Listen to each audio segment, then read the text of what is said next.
Nagyon sok szeretettel üdvözlök újra mindenkit a Kisvakond csatornán. A mai videó egy kicsit rendhagyó videó lesz. Egyrészt azért, mert a növények táplálásáról fogok beszélni, tápanyagokról, elsősorban levéltápokról. Azt kell tudni, hogy én ilyen levéltápokat inkább a dísznövényeken használok, ugyanis a haszonnövényeken ott műtrágyákat nem használok, viszont hát ki ne szeretné, hogyha sok-sok virág lenne a kertjébe, hát én is szeretném, és bizony használok különböző műtrágyákat a dísznövényeimnél.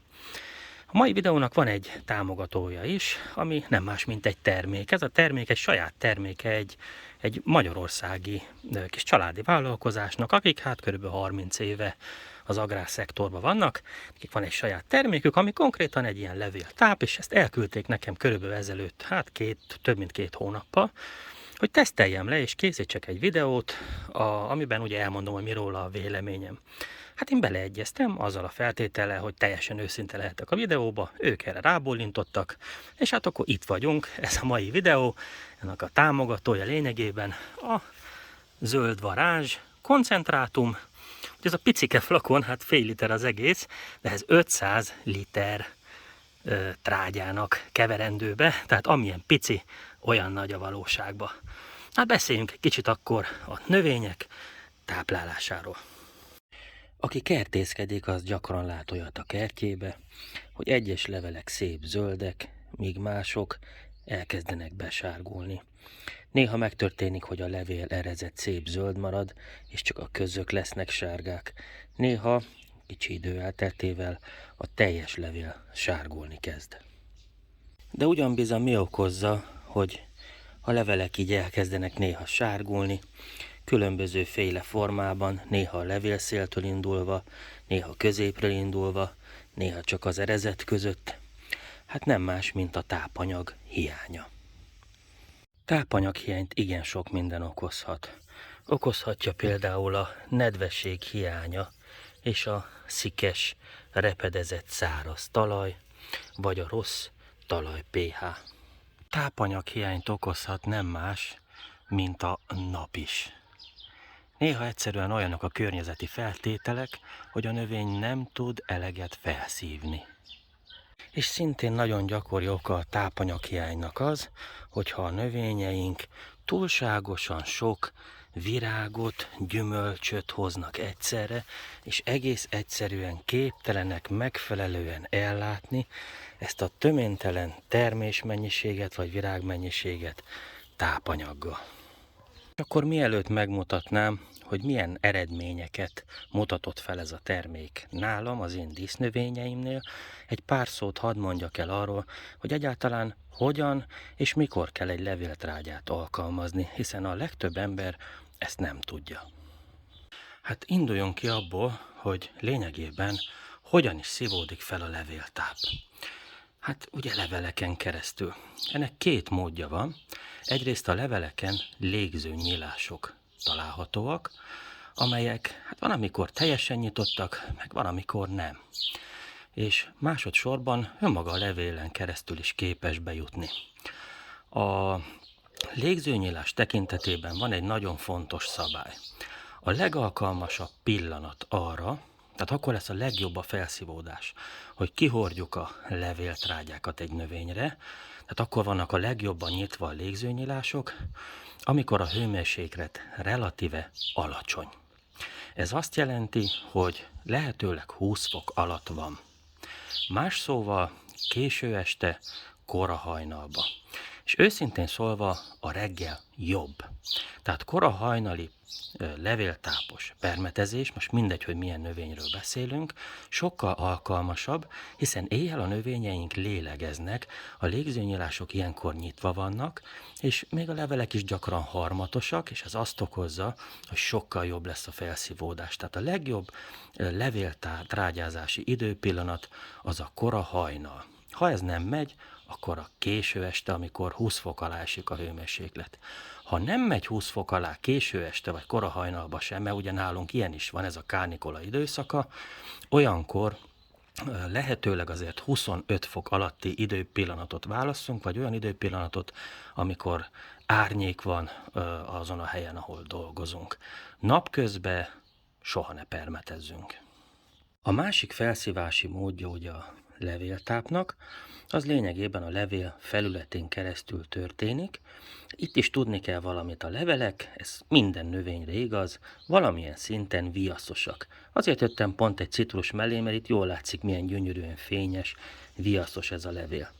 Egy érdekesség, amit sokan nem tudnak, vagy nem figyeltek meg, hogy a levelek fonákja már sokkal kevésbé viaszos.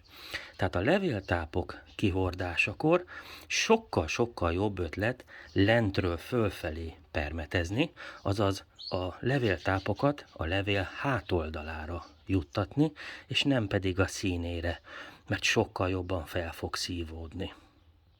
És még egy tanács. Sokkal kevesebb a viasz a felső csúcsi részen felelhető kicsi levelek felületén, mint az alsó, jóval nagyobb öreg levelek felületén. Tehát a tápokat célszerű a hajtás végekre főleg rájuttatni, hiszen sokkal jobban fel fog szívódni, mint alól az öreg régi leveleken, mert ezek sokkal viaszosabbak, más a felületük. Aztán még egy tanács, bár ezt egyetlen gyártó sem ajánlja, ez a gyártóssal, akiről most beszélünk, de nekem van egy trükköm, amiben hiszek. A baloldali pohárba tiszta vizet tettem, a jobboldali pohárba pedig egy pár csepp szappant, kézmosó szappant. Ha tiszta vizet kipermetezném a levelek felületére, próbáljuk ki, hogy mi történne. Egy cseppet ide teszek, tehát oda jut a csepp a levél felületére. Most nézzük meg, hogyha egy-két csepp szappant beleteszünk a permetezőbe, akkor mi fog történni, ha rájut a levélre. Nem tudom, hogy láttuk-e, megismétlem még egyszer. Remélem látható a különbség. Itt maradt a vízcsepp, itt viszont elterült azonnal a szappan miatt. Még egyszer. Eltűnik a szappan. Egyszerűen arról van szó, hogy a szappan az csökkenti a felületi feszültségét a víznek. És ezért van az, hogyha egy-két csepp szappan belecsempészek a permetbe, akkor sokkal jobban elterül a levélen, és ezáltal növelem a felszívódást, tehát a cseppek nem maradnak cseppek a levélen, hanem elterülnek. Ezt egyetlen gyártó se ajánlja, de én bevallom őszintén, általában 2 literes permetezőt használok, egy csapott kiskanál kézmosó szappant, folyékony szappant bele szoktam keverni. És akkor még egy tipp. A kezemben egy bolti kézkevert bordói lé található. Rengetegen kényszerülnek rá arra, hogy valamivel védekezzenek, főleg gomba és bakteriális betegségek ellen a kertben. Ezekre zömében réz és kén alapú készítményeket használunk. Tudni kell, hogy levéltápot soha, de soha, és ez szabály, levéltápot soha, de soha nem keverünk össze védekezésre szánt permetszerrel, semmilyen permetszerrel. Ugyanis a levéltápokban, zömében mikroelemek, azaz különböző fémek például találhatóak, és ezek azonnal reakcióba fognak lépni a rézzel vagy a kénnel, és gyakorlatilag tönkretesszük vele a levéltápot, sőt, akár egyes esetekben nem kívánt reakciók is megjelenhetnek. Tehát levéltápot mindig önállóan külön hordunk ki, ez szabály. És akkor az utolsó tanácsom, amit adhatok, ugye itt van a kezemben ez a termék, itt van a hátoldalán lényegében az összetétele. Láthatjuk, hogy első helyen 8%-os arányban nitrogén szerepel, illetve ammónia, nitrogén, nitrát, nitrogén. Tehát jó nagy része nitrogén. Tudni kell, hogy ez azért jó, tehát azért tesznek a levéltápokban nitrogént, hát egyrészt azért persze, hogy segítse a növényt, meg kell a növénynek a nitrogén, de másrészt, ha nitrogén van egy levéltápban, akkor azok a mikroelemek, amiket zömébe mi pótolni próbálunk levéltápokkal. Tehát elsősorban ugye a bór, ami például nagyon sok embernek ledobja a virágot, a paradicsomja, a paprikája, nem termékenyül meg. Ugye ez nagyon gyakran borhiány, vagy túl lúgos talaj okozza. A réz, a vashiány, ami nagyon jellemző cserepes növényeinkre, mangánhiány. ezek mind-mind-mind sokkal jobban felszívódnak levélen keresztül, ha a táp tartalmaz nitrogént is. Tehát ezt tudjuk, mondok egy példát, nagyon sokan vesznek külön olyat, hogy bor táp, vagy külön olyat, hogy vas táp. És tudnunk kell, hogy sokkal gyengébben szívódik fel, ha önmagában jut a levélre, mint ha van mellette nitrogén is. Ezt így érdemes tudni, most nem konkrétan erről a termékről beszélek, ez bármilyen termékre igaz. Ez az én véleményem, ha tartalmaz valamennyi nitrogént is, akkor a mikroelemek jobban fel fognak szívódni levélen keresztül. És az az igazság, hogy amikor engem felkértek, hogy erről készítsek videót, nekem az volt a tervem, és meg is csináltam egyébként, hogy összehasonlító videót készítek. Tehát egy növényt kezelek vele, egyet meg nem, aztán összehasonlítom, stb. De aztán most inkább arra gondoltam, hogy lényegében az egész munkámat sútba dobom, és sokkal hitelesebb lenne, hogyha valaki más mondana róla egy véleményt. Az én kedves édesanyám, aki 72 éves. Úgyhogy menjünk az ő kertjébe, mert ő is csak ezt használja, teszteli. Na, és akkor megérkeztünk édesanyám virágos kertjéhez. Hát ez azért szebb, mint az enyém, maradjunk annyiba. És itt van mellettem édesanyám is. Ugye te használod ezt a terméket már mióta pontosan? Május óta. Május elején. Jó. Eddig mennyit használtál el összesen? Másfél flakon. Másfél flakon. Jó. És azt szeretném megkérdezni, hogy hogyan használod. Például hogyan kevered? Tehát hogy kell ezt?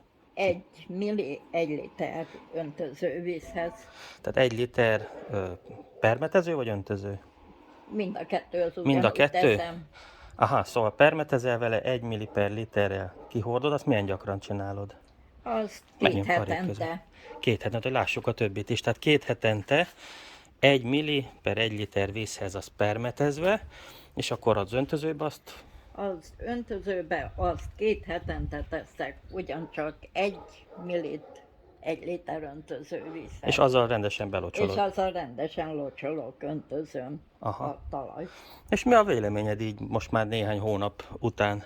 Szerintem nagyon szépek, gyönyörű élénk, zöldek a levelek, állandóan tele van virággal, No, megpaskolta a jég őket, minden, de helyre jöttek gyönyörűen.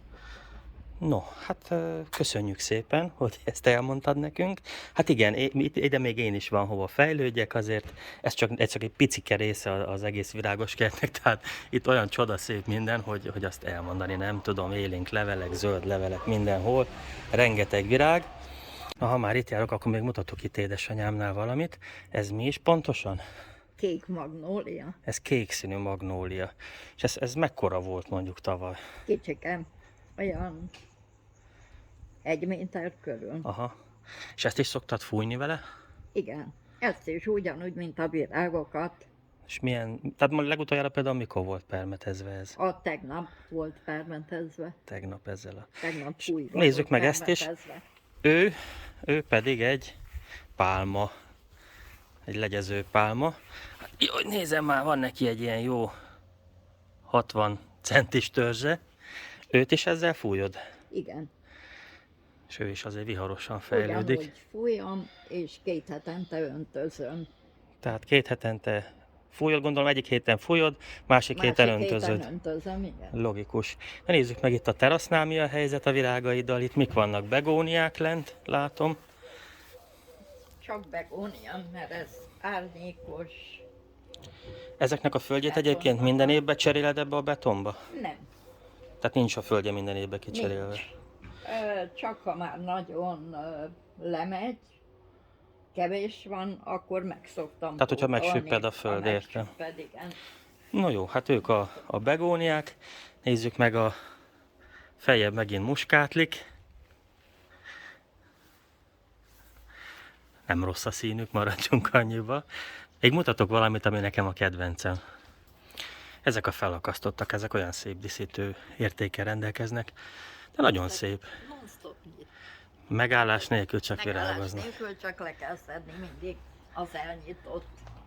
És ezekre is idén főleg ezt az... Ugyanaz, tehát heti Ugyanazt egyszer a szert permet, használtuk, egyszer semmi öntözést. No, hát akkor ennyi lett volna a vélemény. És akkor záró szónak.